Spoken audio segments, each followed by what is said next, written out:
لوگ کہتے ہیں نا ترقی چاہیے، کامیابی چاہیے، برائٹ فیوچر چاہیے. خدا کی قسم جس کے ماں باپ اس سے راضی ہیں نا، جس کے ساتھ ماں باپ کی دعائیں ہیں، اس کو پھر ترقی سے کوئی نہیں روک سکتا. اس کے بیڑے پار ہی ہونے ہیں. اور ساری دنیا واہ واہ کر رہی، ماں باپ پریشان ہے، وہ برباد ہی ہونا ہے. ماں باپ کو تنگ نہ کرو، بالخصوص ماں کی قدر کرو. ماں کا کوئی نیبل بدل نہیں ہے. اور یہ دعا دے دے تو بندہ کدھر پہنچ جاتا ہے. اچھا پھر آج کل ایک اور ٹرینڈ چلا ہے، کسی بھی طرح کا زندگی میں مقام بڑھ گیا نا، مشہور ہو گیا، اب وہ ماں باپ پر بھی روب جما رہا ہوتا ہے. پتہ نہیں میں کتنا بڑا آدمی ہو گیا ہوں، اب میں آپ کی خدمت کہاں سے کروں گا بھائی، ٹائم ہی کہاں ہے میرے پاس. ان کو کبھی یہ روب مت جمانا. ارے آج اگر کچھ بن بھی گئے ہو نا، یہ انہی کی دعائیں تھیں، اور ان کو کہہ رہے ہو بڑا آدمی ہو گیا. حضرت موسیٰ کلیم اللہ علی نبینا علیہ الصلوۃ والسلام، کتنا بڑا مرتبہ ہے. اور آپ نے ایک بار اللہ کریم کی بارگاہ میں عرض کیا، مولا مجھے جنت میں اپنا پڑوسی دیکھنا ہے. ارشاد کیا ہوا کہ اے موسیٰ، جنت میں تیرا جو پڑوسی ہے وہ ایک فلاں علاقے کا کسائی ہے.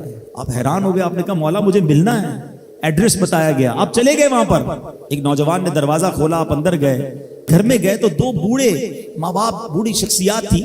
انہوں نے حضرت موسیٰ کو دیکھا، آپ کی رسالت کی گواہی دی، اور دونوں دنیا سے چلے گئے. وہ نوجوان کسی کام سے گیا، جب واپس آیا اپنے دونوں والدین کو دیکھا کہ دونوں کا انتقال ہو گیا ہے. تو کہا ہو نہ ہو آپ حضرت موسیٰ علیہ الصلوۃ والسلام ہیں. حضرت موسیٰ نے کہا میں نے تو نہیں بتایا کہ میں کون ہوں، تمہیں کیسے پتا چلا؟ کہا میرے ماں باپ روزانہ دعا کرتے تھے کہ یا اللہ اس وقت تک موت نہ دینا جب تک حضرت موسیٰ کا دیدار نہ کر لیں. آپ ہمارے گھر آئے ہیں، آپ کو انہوں نے دیکھا ہے، یہ چلے گئے دنیا سے، آپ ہی حضرت موسیٰ ہیں. حضرت موسیٰ نے فرمایا بتاؤ کچھ اور بھی دعا کرتے تھے؟ کہا ہاں، میں اپنے بوڑھے ماں باپ کیونکہ چبا نہیں سکتے تھے، روز ان کو دیوالے چبا چبا کر کھلاتا تھا. اور جب بھی کھانا کھلاتا تھا نا، میری ماں دعا کرتی تھی یا اللہ میرے بیٹے کو جنت میں موسیٰ کا پڑوسی بنا دینا. حضرت موسیٰ کہتے بیٹا تیری ماں کی دعا قبول ہو گئی ہے، تو ہی جنت میں میرا پڑوسی ہے. یہ ہے ماں کی دعا. اور یہ وہ دعا ہے جو بن مانگے مل رہی ہے، جو ماں کے دل سے نکل رہی ہے. آؤ میں بتاؤں کچھ بڑے آدمی، واقعی جس کو کہتے ہیں بڑا آدمی کون ہوتا ہے. امام اعظم ابو حنیفہ رضی اللہ تعالیٰ سے بڑا تو کوئی نہیں نا، کتنے بڑے وقت کے امام ہیں. مگر آپ کی والدہ ایک مسجد کے امام صاحب سے انسپائر تھی، مقرر تھے، وہ اچھے بیان کرتے تھے. تو آپ کو وہ کہتی کہ جاؤ وہ امام صاحب سے مسئلہ پوچھ کے آؤ.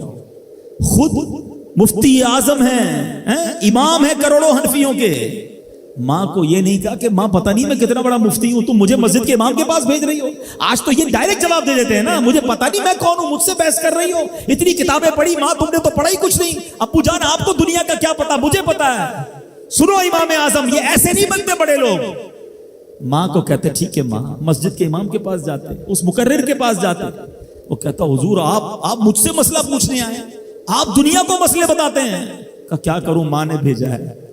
کہ حضور جو آپ بتا رہے ہیں مجھے آپ ہی مسئلے کا جواب بتا دیں، وہی میری طرف سے ماں کو بھی بتا دیں. ایک بار ماں نے کہا کہ میں خود جا کر پوچھوں گی، پھر بھی امام اعظم نے منع نہیں کیا. اچھا کئی میل کا سفر تھا. امام ابو یوسف کہتے ہیں ہم نے خود دیکھا کوفہ کی گلیوں میں کہ امام اعظم اس خچر یا اس سواری کے لگام تھامے ہوئے ہیں، ماں اس پر سوار ہے اور وہ بازار میں اسے لے کے جا رہے ہیں. ماں کو یہ نہیں کہا کہ ماں تم مجھے تکلیف دے رہی ہو، وہ میرا شاگردوں کا بھی شاگرد ہے، اس کو کیا پتا جو مجھے پتا ہے. اللہ اکبر. ماں جاتی ہیں، مسئلہ پوچھتی ہیں، واپس آتی ہیں، امام اعظم ماں کو کچھ نہیں کہتے. یہ ہوتا ہے ماں کی فرما برداری. آج دیکھو دنیا ان کے گن گا رہی ہے. سیدنا بایزید بستامی رضی اللہ تعالیٰ عنہ، کتنا بڑا نام ہے، اولیاء کے سردار ہیں. دیکھو ماں کی خدمت کیسی کرتے تھے. آپ کی والدہ نے سردیوں کی رات تھی، سخت سردی کی رات، آپ سے پانی مانگا. حضرت بایزید بستامی ماں کے پاس پیالہ لے کر گئے تو ماں سو گئی تھی. ماں کے سرہانے پیالہ لے کر کھڑے رہے، رات بھر کھڑے رہے سخت سردی میں. پانی تھوڑا سا آپ کی انگلیوں پر گرا تو وہ پانی برف بن چکا تھا. ماں کی آنکھ کھلی، دیکھا بایزید بستامی بستر کے کنارے کھڑے ہیں. کہا بیٹا کیوں کھڑے ہو؟ کہا ماں آپ نے رات پانی مانگا تھا نا، اس لیے کھڑا رہا کہ نہ جانے کب آنکھ کھل جائے. اب جب پانی دینے کے لیے پیالہ الگ کیا نا تو وہ برف چمڑی سے چپک چکی تھی، تو جب وہ برف الگ ہوئی نا آج سے خون نکلنے لگا. حضرت بایزید بستامی رحمت اللہ تعالی کی ماں نے جب یہ دیکھا نا کہ بیٹا ساری رات کھڑا رہا اور اب اس کا ہاتھ بھی لہو لہان ہو گیا. حضرت بایزید بستامی کی ماں نے پتہ اس رات کیا دعا دی کہ کہتی یا اللہ میں اس سے راضی ہوں، تو بھی اس سے راضی ہو جا۔ دیکھو کیا مقام ملا، اولیاء کرام کے سردار بن گئے۔